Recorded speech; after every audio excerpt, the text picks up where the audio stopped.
Hello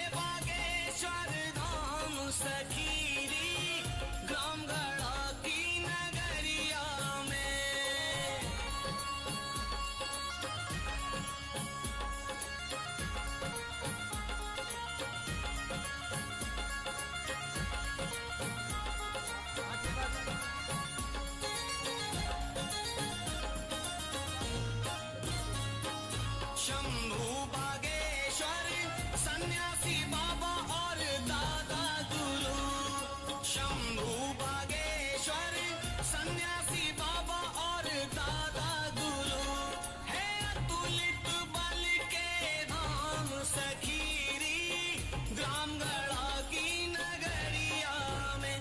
चलो चलिए बागेश्वर धाम सखीरी ग्राम गढ़ा की नगरिया में।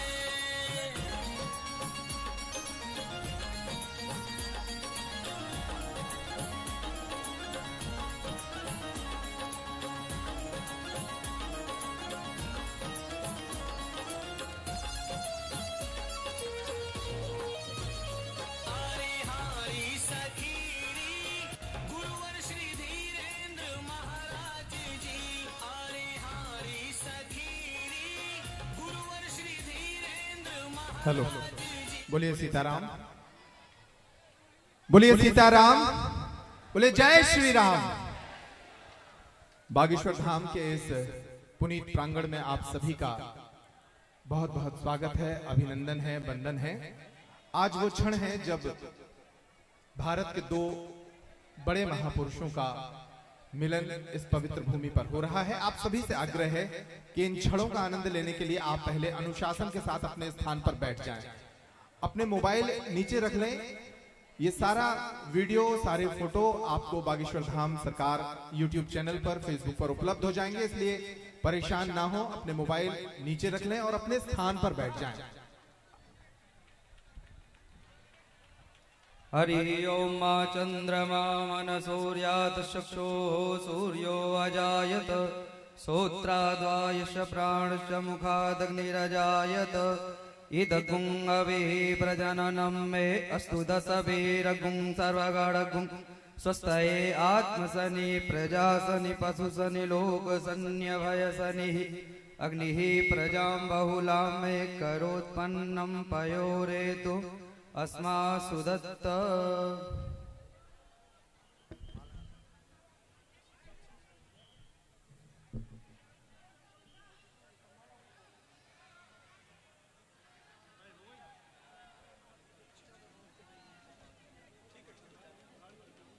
हेलो, आप सभी अपने स्थान को ग्रहण कर लें।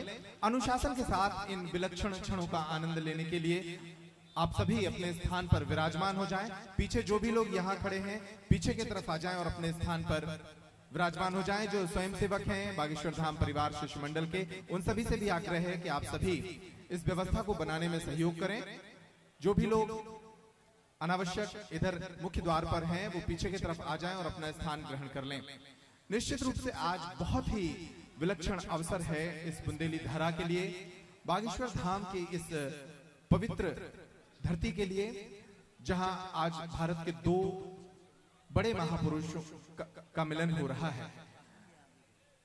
पूरे देश में योग की गंगा प्रवाहित करने वाले स्वामी रामदेव जी आज हमारे बीच उपस्थित हैं। करतल ध्वनि से उनका अभिनंदन करिए। ये बागेश्वर धाम का संपूर्ण परिवार आपके दर्शन पाकर अभिभूत है और आपका अभिनंदन कर रहा है। ऐसा पहले अवसर आना था, लेकिन कुछ व्यस्तताओं के कारण योग ऋषि स्वामी रामदेव जी हमारे बीच उपस्थित नहीं हो पाए थे।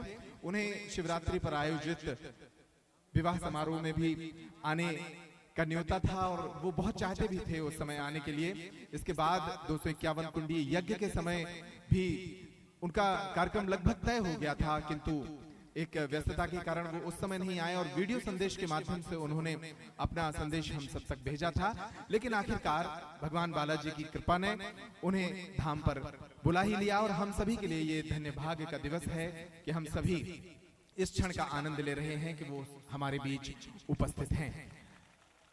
हमारे धाम परिवार के पास बहुत सारे भाव हैं व्यक्त करने के लिए, किंतु उनका समय बहुत ही कीमती है। मैं उनके अनुभव को जानूंगा और इस धाम पर इसकी जो पवित्रता है उस पर उनके जो अनुभव हैं वो सुनेंगे। लेकिन उसके पूर्व मैं महाराज श्री के संज्ञान में कुछ महत्वपूर्ण विषय इस धाम के विषय में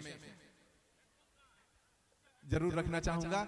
पूज्य महाराज जी, ये बागेश्वर धाम ग्राम गढ़ा में स्थित है और ऐसा बिरला धाम है देश का जहां 3 पीढ़ियों से भगवान बालाजी की ऐसी कृपा है कि यहाँ पर दरबार चल रहा है। एक बहुत ही पवित्र चेतना, पवित्र आत्मा सदगुरु सन्यासी बाबा की कृपा इस क्षेत्र पे रही। उनका एक निरंतर दरबार रहा। फिर पूज्य गुरुदेव के जो पूज्य दादा गुरु थे उनका एक निरंतर दरबार इस धाम पर रहा और विगत कई वर्षों से पूज्य गुरुदेव इस धाम पर भगवान बालाजी की कृपा से मानव समाज की दैहिक लौकिक संकटों, उनकी व्याधियों को दूर करने में निरंतर प्रयासरत हैं। बागेश्वर धाम शिष्य मंडल को उन्होंने कई संकल्प दिए हैं और इन संकल्पों का पालन इस धाम से हो रहा है। उनमें मुख्य है इस धाम से लगातार जो दरबार लग रहे हैं उन दरबारों के माध्यम से पूरे देश के हजारों लाखों लोग प्रतिदिन यहाँ पहुंचते हैं और उनके दैहिक और लौकिक संकट दूर होते हैं। इसके साथ पूज्य गुरुदेव के आदेश अनुसार यहाँ पिछले लगभग 2 वर्षों से अधिक का समय हो चुका है जब मां अन्नपूर्णा की कृपा यहाँ बरस रही है और निरंतर हजारों लाखों लोग यहाँ दरबार में प्रसाद पा रहे हैं।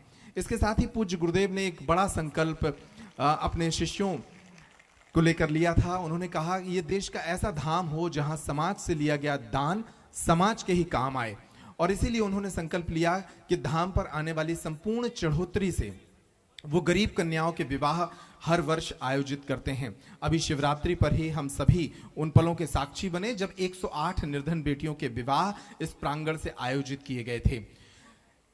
महाराज श्री कहते हैं कि गौ माता इस देश की आत्मा है और हर आदमी के हृदय में उनके लिए एक बहुत ही पवित्र स्थान है और उनको बचाने के लिए सिर्फ गौशालाएं काफी नहीं है। इसलिए उन्होंने नारा दिया है कि गौशाला नहीं उपाय, एक हिंदू एक गाय। जब हर हिंदू गाय को पालने के विषय में सोचेगा तो निश्चित रूप पर सड़कों पर आवारा गौशालाएं, आवारा गाय, गौ माता की दुर्दशा हमें देखने को नहीं मिलेगी। इसके साथ ही पूज्य महाराज श्री ने विगत वर्ष 11 लाख पौधे लगाने का संकल्प लिया था जो निरंतर चल रहा है और पिछले वर्ष भी बड़ी संख्या में पौधारोपण हुआ। गांव-गांव में बागेश्वर वाटिकाएं बनाई गई और निरंतर अभी भी पौधारोपण इस मानसून के सीजन में भी आयोजित किया जाना है, उसके प्रयास निरंतर चल रहे हैं। और अब मैं स्वागत संबोधन के लिए सीधे आमंत्रित करूंगा पूज्य गुरुदेव को कि वो इन क्षणों पर अपने भाव व्यक्त करें, अपना आशीर्वचन हम सभी को दें।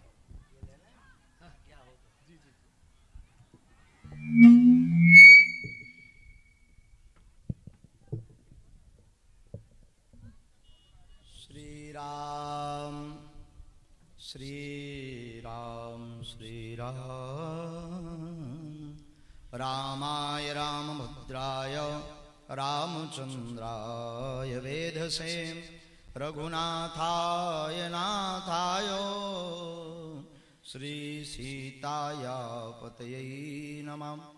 मनोजवं मारुतितुल्यवेगं जितेन्द्रियं बुद्धिमतां वरिष्ठं वातात्मजं वानरयूथमुख्यं श्रीरामदूतं शरणं प्रपद्ये।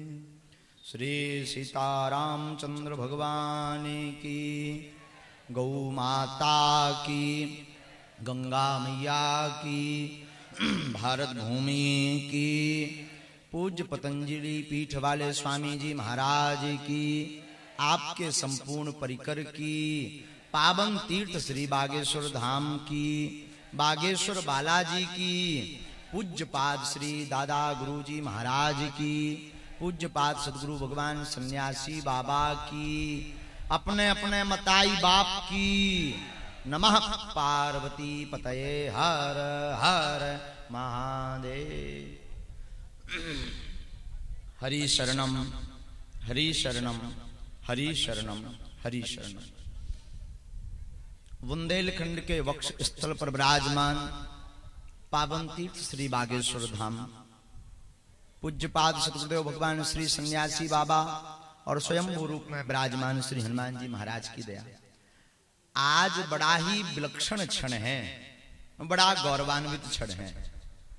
एक ऐसे महर्षि, एक ऐसे ऋषि, एक ऐसे आचार्य छोटे से धाम पर पधारे हैं जिन्होंने संपूर्ण भारत वर्ष में ही नहीं अपितु पूरे विश्व में पुनः योग से जोड़ करके परमात्मा के मिलन की यात्रा प्रारंभ की।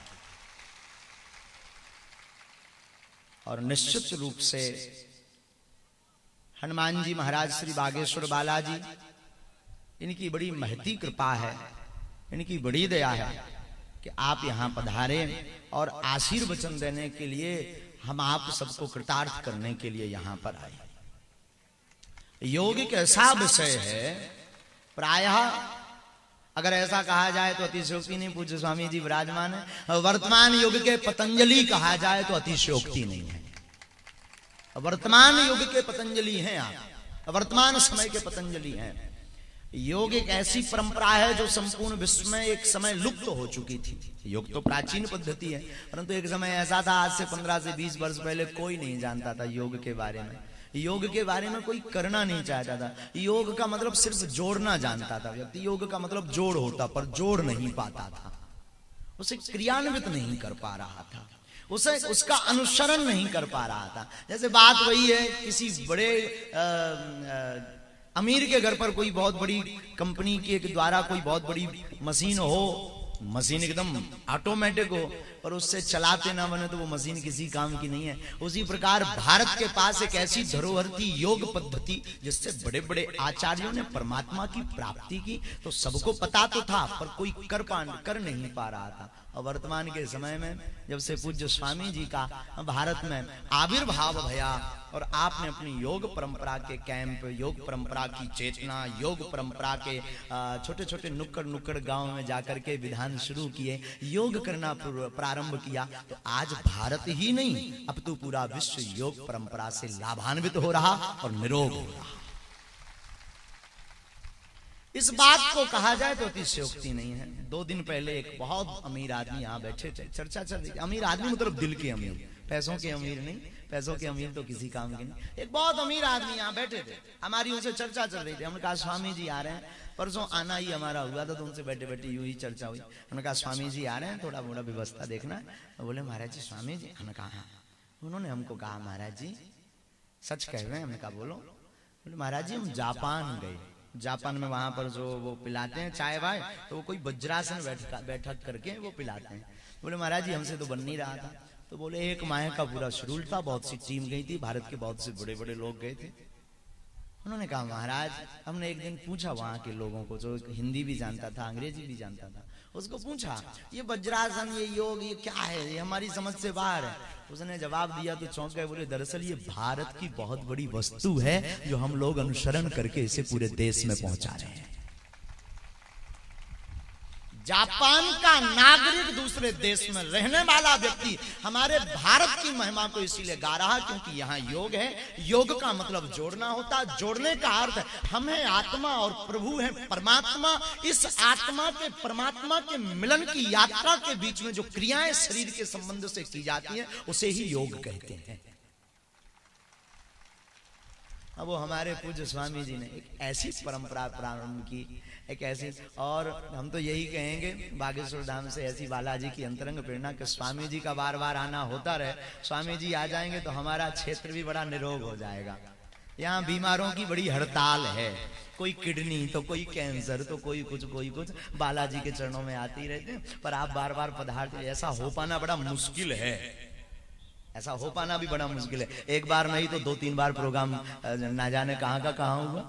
लेकिन अब हमें ऐसा लग रहा है स्वामी जी की हंसी से कि आप चिंता ना करो, हम आते रहेंगे।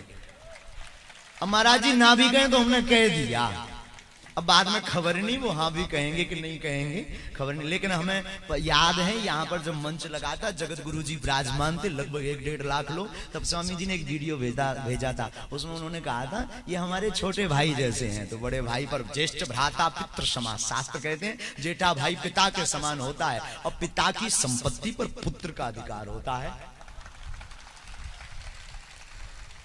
अधिकार तो बात करें तो शास्त्र कहता है कि हमारा अधिकार है मांगने का। तो स्वामी जी जब बार बार आते हैं, क्यों जी चाहते हो आप सब? नहीं चाहते, झूठले हो। चाहते हो? अरे कक्कारो नाक ना कटाओ, चाह दो आगे के लगे यार। अगर स्वामी जी बार बार 2-4 महीना में आ उतरे तब जो है कैंसर की ठटरी सी भर जाए। हाँ, तो बार बार स्वामी जी का आगमन होता रहे। अब अपनी वाणी से हम क्या बोले, कहाँ सूर्य देश और विदेश में पूरी जगह यात्राएं की, कहाँ हमारे जैसे मूर्ख अनपढ़ आदमी। अब क्या हम स्वामी जी को कह दें? स्वागत में भी कुछ भी नहीं है, ना टेंट है, ना बैठने की व्यवस्था है, ना जगह है, ना स्वागत के लाने हम तो माला लो नहीं डाल पाए ढंग से, हमें लगा तो। लेकिन सच बोले, कभी कभी प्रेम जिससे ज्यादा होता है, जिससे अत्यधिक प्रेम हो, उससे वाणी से बात ना हो तो आंखें बोल जाया करती हैं। वस्तुओं से स्वागत प्रेमी का ना हो चलेगा, फूल उपहार रोज गुलाब माला या गुलदस्ता आदि से किसी का स्वागत ना हो चलेगा, पर आवत ही है हर्षे नहीं नैनन नहीं स्नेह। अगर आते ही उसके आपके अंदर गदगदता नहीं है, एक प्रसन्नता नहीं है, एक मंत्र मुग्धता नहीं है, तो समझना आपके प्रेम में कमी है। और हमारी तो वाणी भी रुक रही है, इसका मतलब प्रेम बहुत ज्यादा है। ये तो स्वामी जी समझ सकते हैं। तो ऐसे पूज्य स्वामी जी यहाँ विराजमान भय, वर्तमान युग के पतंजलि विराजमान भय। बुंदेलखंड का आज सौभाग्य है, इस धरा का सौभाग्य है, और बागेश्वर धाम के सभी अनुयायियों का सौभाग्य है। हम तो बागेश्वर बालाजी से यही प्रार्थना करेंगे कि पूज्य स्वामी जी संपूर्ण विश्व में तो पताका फहरा ही रहे। अब जो अधर्मी हैं, विधर्मी हैं, जो योग आदि को नहीं जानते, उनके भीतर भी घुस करके ध्यान की यात्रा प्रारंभ करवा दें।